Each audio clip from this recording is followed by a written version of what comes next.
देखिए, अगर आपको त्रिकोणमिति से डर लगता है तो आज से आप डरना छोड़ दीजिए, क्योंकि जो त्रिकोणमिति में जो भी आपका परेशानी है आज से वो हमारा है। बस आप इस वीडियो को ध्यान से देखिए, इस क्लास को ध्यान से देखिए। तो देखिए, सबसे पहले आप अगर आपका अगर कंसेप्ट क्लियर नहीं है तो आप सवाल को समझ नहीं पाएंगे। जब आप सवाल को समझेंगे नहीं तो फिर आप बना नहीं पाएंगे, ठीक है। तो चलिए, सबसे पहले हम थोड़ा सा कंसेप्ट को समझ लेते हैं। त्रिकोणमिति, तो उससे नाम ही पता चलता है कि ये तीन कोण से घिरा हुआ आकृति होता है, ठीक है। तो ये त्रिभुज कहलाता है। जैसे हम यहाँ पे नाम दे देते हैं ए, इसका नाम दे देते हैं बी, इसका नाम दे देते हैं सी। तो ये क्या हुआ कि तीनों कोण से घिरा हुआ है। लेकिन अगर हम त्रिकोणमिति में देखेंगे तो यहाँ पे 1 डिग्री आपको यहाँ पे समकोण रखना पड़ेगा, जिससे कि ये लंब बन जाए 90 डिग्री का कोण, ठीक है। यहाँ पे हम ए रखते हैं, इसका नाम रखते हैं बी और ये रखते हैं नाम सी, ठीक है। ए और बी और सी ये हम नाम रखे हैं। आप यहाँ पे पी क्यू आर ए से लेकर जेड तक का कोई भी लेटर यहाँ पे नाम रख सकते हैं। तो इसको ये हो जाएगा लंब, क्योंकि सीधी रेखा है तो इसको कहते हैं लंब। और लंब का जो कोण होता है ये 90 डिग्री का कोण होता है, ठीक है। और एक बात याद रखिएगा कि ये हो गया लंब, ये रेखा जो है ये लंब है। और ये हो जाएगा आधार, ये होगा कर्ण। कर्ण ये क्यों होगा? क्योंकि आप देखने में भी आप देखिए कि इस दोनों रेखा से ये थोड़ा सा ये बड़ी लग रही है। और एक बात याद रखिए कि जो कोण लंब होगा ना, उसके सामने की जो भुजा होगा वो कर्ण कहलाता है। इस बात को आप याद रखिएगा कि जो कोण लंब है उसके सामने की जो भुजा है ना वो कर्ण कहलाता है। और ये भुजा तो लंब है, और तो ये क्या हो जाएगा? ये आधार हो जाएगा। और ये क्या होगा? ये लंब होगा, ठीक है। अब जो पाइथागोरस प्रमेय होता है, पाइथागोरस प्रमेय की कर्ण निकालने के लिए क्या कहा जाता है? तो कर्ण बराबर होता है, कर्ण स्क्वायर बराबर होता है ये लंब स्क्वायर जोड़ आधार स्क्वायर, ठीक है। इस सूत्र को याद रखिएगा। अगर इससे हम रूट हटाएंगे, अगर स्क्वायर हटाएंगे कर्ण से, तो इस पे रूट आ जाएगा।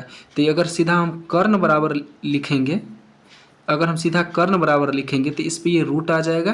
तो रूट का अंदर में होगा लंब स्क्वायर जोड़ आधार स्क्वायर, ठीक है। तो इस पे ये रूट आ जाएगा, तो इससे हम कर्ण निकाल सकते हैं। अब देखिए, कर्ण बराबर लंब स्क्वायर जोड़ आधार स्क्वायर है, तो अगर यहीं पे हम लंब बराबर लिखे तो क्या होगा? लंब बराबर लिखेंगे तो ये कर्ण इस साइड है, कर्ण की साइड हम ले जाएंगे। मतलब ये समझिए कि जब कर्ण निकालना होगा ना, तो लंब निकालना होगा तो कर्ण में से हम क्या करेंगे? आधार को माइनस करेंगे। और अगर आधार निकालना होगा तो कर्ण में से हम लंब को माइनस करेंगे। और कर्ण जब निकालना होगा, ज्ञात करना होगा, तो दोनों का स्क्वायर करके रूट लगा देंगे, मतलब कि लंब का और आधार का। तो कर्ण बराबर हम लिख सकते हैं कि रूट अंडर लंब स्क्वायर जो आधार स्क्वायर, और लंब बराबर हम लिखेंगे यहाँ पे कर्ण स्क्वायर माइनस आधार स्क्वायर, और ये हो जाएगा रूट अंडर में। इसी तरह से अगर हम आधार ज्ञात करेंगे तो आधार बराबर क्या होगा? कर्ण स्क्वायर हो जाएगा माइनस हो जाएगा लंब स्क्वायर, और ये इसका हो जाएगा रूट, ठीक है। तो ये इतना सूत्र आप याद रखिएगा। अब चलिए 8.1 जो है आपके प्रश्नावली किताब में, प्रश्नावली 8.1 है। और इसका जो पहला सवाल है कि त्रिभुज ABC में जिसका कोण B समकोण है, ठीक है। तो आपको क्या करना है ना कि एक त्रिभुज बनाना है, ठीक है। पहले सवाल पढ़ लेते हैं। फिर AB बराबर जो है वो 24 सेंटीमीटर दिया हुआ है और BC बराबर 7 सेंटीमीटर दिया है। तो अब ये बताइए कि ये कर्ण का मान दिया है कि आधार का दिया है कि लंब का दिया है, किसका मान दिया है? तो जब आप त्रिभुज बनाइएगा तो ही आपको ये बात पता चलेगा। तो चलिए हम लोग क्या करते हैं, यहाँ पे एक त्रिभुज बनाते हैं। यहाँ पे हम त्रिभुज बनाए हैं क्योंकि एक कोण हमको क्या रखना है? समकोण रखना है, ठीक है। तो यहाँ पे देखिए त्रिभुज ABC है, तो यहाँ पे हम नाम रख देंगे। लेकिन पहले देखिए कौन, मतलब कौन सा कोण हमको समकोण रखने के लिए कह रहा है। तो यहाँ पे कोण B क्या है? समकोण है। तो यही तो है ना 90 डिग्री, यही कोण समकोण है। तो इसका मान हम रखेंगे B, तो इसका मान हम रख देंगे, मतलब नाम रख देंगे A और इसका नाम रख देंगे C, और ये हो जाएगा B, ठीक है। अब यहाँ पे देखिए सवाल आगे पढ़ेंगे तो AB बराबर दिया हुआ है 24 सेंटीमीटर, यानी कि ये जो लंबाई है ये आपका दिया हुआ है 24 सेंटीमीटर, तो यानी कि ये क्या है? लंब है। और यहाँ पे देखिए BC बराबर दिया है 7 सेंटीमीटर, तो BC क्या है? ये है। तो ये हो जाएगा कितना? 7 सेंटीमीटर। तो यानी कि लंब तो ये है, तो लंब है 24 सेंटीमीटर, और लंब के सामने की जो भुजा होता है वो क्या होता है? कर्ण होता है। तो कर्ण तो हमको दिया नहीं है, और इधर ये क्या है? आधार दिया है, ठीक है। और ये दिया है लंब। इतना समझ गए आप? ये लंब है क्योंकि जिस रेखा पर 90 डिग्री के कोण बन रहा है ना उसको लंब कहते हैं। और लंब के सामने की भुजा क्या कहलाता है? कर्ण कहलाता है। और ये क्या कहलाएगा? आधार कहलाएगा। तो देखिए यहाँ पे साइन A दिया है, मतलब कि पहला जो सवाल है ना, तो यहाँ पे कह रहा है कि साइन A, यानी कि साइन A और कॉस A का मान निकालने के लिए कह रहा है। यानी कि थीटा का जगह पर ना A रख दिया है, होता है ना कि साइन थीटा कॉस थीटा, ये थीटा का जगह पर A रख दिया है। आगे समझेंगे। तो पहले देखिए कि लिखेंगे यहाँ पे हल दिया है कि इसमें देखिए सबसे पहले दिया क्या है, तो दिया है हमको ए बी बराबर 24 सेंटीमीटर दिया हुआ है, ठीक है। ए बी बराबर कितना दिया है, 24 सेंटीमीटर। तो ए बी इसमें क्या है, लंब है ना, तो इसको हम बराबर में लिख सकते हैं यहाँ पे लंब, ठीक है। अब आगे क्या दिया हुआ है, बी सी दिया हुआ है, तो हम यहाँ पे लिखेंगे बी सी बराबर कितना दिया हुआ है, 7 सेंटीमीटर। तो ये बी सी क्या है, यहाँ पे आधार है। तो आधार और लंब तो हमको पता चल गया, लेकिन यहाँ पे कर्ण तो हमको नहीं पता है। कर्ण यानी कि यहाँ पे कोष्ठ में हम लिख सकते हैं ए सी, हमको क्या करना है, निकालना है। तो कर्ण बराबर क्या होता है, रूट अंडर लंब स्क्वायर जोड़ आधार स्क्वायर। तो लंब स्क्वायर करेंगे और जोड़ कर क्या कर देंगे हम, आधार स्क्वायर, ठीक है। तो अब देखिए, तो यहाँ पे लंब का मान कितना दिया हुआ है, लंब का मान दिया हुआ है 24 सेंटीमीटर। तो यहाँ पर हम लिख देंगे 24 और इसका कर देंगे हम स्क्वायर, प्लस आधार कितना है, 7 सेंटीमीटर है, तो 7 का हम कर देंगे स्क्वायर, इस पर दे देंगे रूट, ठीक है। अब 24 का स्क्वायर का मतलब क्या हुआ कि 24 को हमको 24 से गुना करना है, ठीक है। जैसे कि 2 का स्क्वायर होता है तो इसका मतलब ये होता है कि 2 को 2 से गुना करना है, ठीक है। 3 का स्क्वायर है तो इसका मतलब होता है कि इसका मतलब होता है कि 3 को 3 से गुना करना है। तो यानी कि 2 स्क्वायर है, यानी कि 2 बार इसको गुना, यानी कि पावर 2 है, तो इसका मतलब 3 2 है। उसी तरह से 24 का स्क्वायर है, इसका मतलब 24 को आपको 24 से गुना करना होगा, ठीक है। तो 24 को आप 24 से गुना करिए, तो ये 4 चौका 16 हो जाएगा, 16 का 6 होगा, हासिल 1 बचा, 4 दूना 8 और 1 9 हो जाएगा, ठीक है। फिर ये हो जाएगा 4 दूना 8 और 2 दूना 4, इसको आप जोड़ दीजिए, 6 हो जाए, 9 8 17 का 7 हासिल 1 4 1 5, तो ये कितना हो गया यहाँ पे 576 हो गया। तो यहाँ पर हम लिख देंगे 576 हो गया। प्लस में कितना है 7, 7 का स्क्वायर करिएगा तो 7 7 कितना होगा 49 होगा, और इस पे आ जाएगा रूट। अब आपको क्या करना है, दोनों को ऐड कर देना है, जोड़िए 9 6 15 को 5 हो जाएगा, हासिल 1 बचेगा, 7 4 11 1 12 का 2 हासिल 1 5 1 6, ये कितना हो गया 625 हो गया। अब इसका करना है वर्गमूल। देखिए एक तरीका बताते हैं, अगर आपको किसी का वर्गमूल नहीं याद है तो फिर वर्गमूल आप ज्ञात कैसे करेंगे, आसान तरीका है, 625 है, ठीक है। यहाँ पे हम लिख देंगे 625। अब इसका हम करेंगे पहले गुणनखंड। देखिए लास्ट में 5 है तो इसका मतलब ये 2 से कटेगा नहीं, तो सबको पहले ऐड करिए, 5 2 7 6 13 13 हो रहा है, 13 3 से नहीं कट रहा है, इसका मतलब ये पूरा 3 से नहीं कटेगा। तो जब 2 से नहीं कट रहा है, 3 से नहीं कट रहा है, तो 4 से ये तो कटेगा नहीं, क्योंकि लास्ट में 25 है, 24 रहता तो चेक भी करते हैं। तो यहाँ पे कितना है 25 है, तो इसका मतलब 5 से कटेगा। तो हम यहाँ पे क्या लगाएंगे, तो देखिए 5 से लगाएंगे हम, तो 5 से कम 5 हो जाएगा, एक इसमें शेष बचा, इसमें दे दी एक, तो यहाँ 12 हो जाएगा, तो 5 दूनी 10 लगा, और फिर 2 बचा तो 5 25, ठीक है। और फिर 5 से लगाइए, 5 दूनी 10, तो 12 में से 10 घटे 2 बचा, तो ये हो गया 25, तो 5 25, फिर 5 को लगाइए तो 5 25, 5 से लगाएंगे तो ठीक है। तो अब देखिए यहाँ पे 625 के अंदर रूट में जो लिखेंगे, तो 5 गुने 5 गुने 5 गुने 5 हुआ ना, 4 को 5 है ना, तो 4 को 5 हम लिख दिए।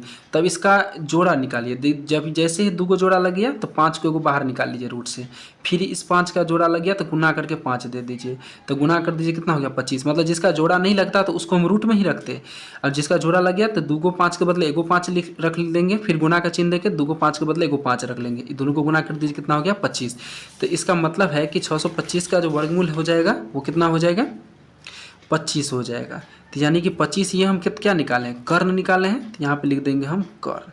कर्ण बराबर हमारा कितना आ गया 25, तो यहाँ पे हम कर्ण जो लिखे हैं तो इसमें हम यहाँ पे लिख देंगे कितना 25 सेंटीमीटर, ठीक है। तो कर्ण बराबर हमारा क्या आ गया 25 सेंटीमीटर आ गया। अब जो हमारा पहला सवाल है वो यहाँ पे हम लिखते हैं। पहला सवाल है हमारा साइन ए और हमको कह रहा है कि कॉस ए कह रहा है, ठीक है। बीच में आगे गुना का चिन्ह नहीं है, और कह रहा है यानी कि कॉमा है, ठीक है। तो अब यहाँ पे देखिए समझने वाली बात यह है कि साइन ए हम लिखते हैं, तो साइन थीटा बराबर होता है क्या, ये होता है लंब, लंब बटा होता है कर्ण, ठीक है। तो साइन थीटा बराबर होता है लंब बटा कर्ण। तो लेकिन साइन ए कह रहा है, यहाँ पे थीटा के बदले यहाँ पे ए दिया हुआ है, इस बात को आप ध्यान से यहाँ पे समझिए, इसी में कन्फ्यूजन होता है यहाँ पे।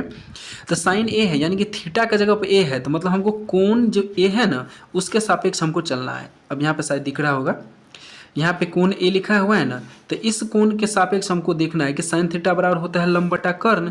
तो इस कोण के सापेक्ष देखिए कि लंब कौन सा होगा और कर्ण कौन सा होगा। तो ये जो थीटा है ना कोण, इस कोण के सामने की जो भुजा होता है ना वो लंब होता है, इस बात को आप याद रखिए। और ये जो कर्ण है, चाहे इस कोण के लिए कहे या चाहे इस कोण के लिए, चाहे इस कोण के लिए, कर्ण हमेशा वही रहेगा, समझ गए। कर्ण कभी नहीं बदलता है, कर्ण हमेशा वही रहता है, बस आधार और लंब यही दोनों बदलते रहते हैं।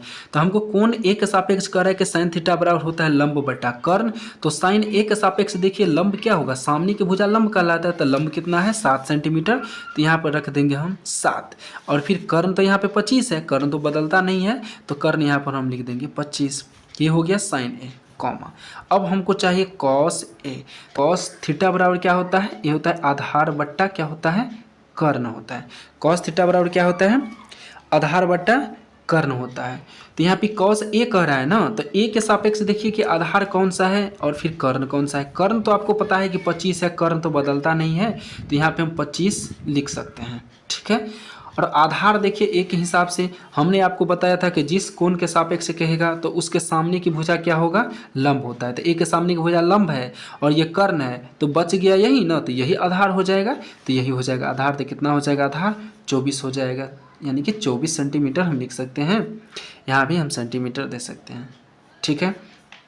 अब यहाँ पे पहला सवाल हमारा बन चुका है। अब देखिए दूसरा सवाल।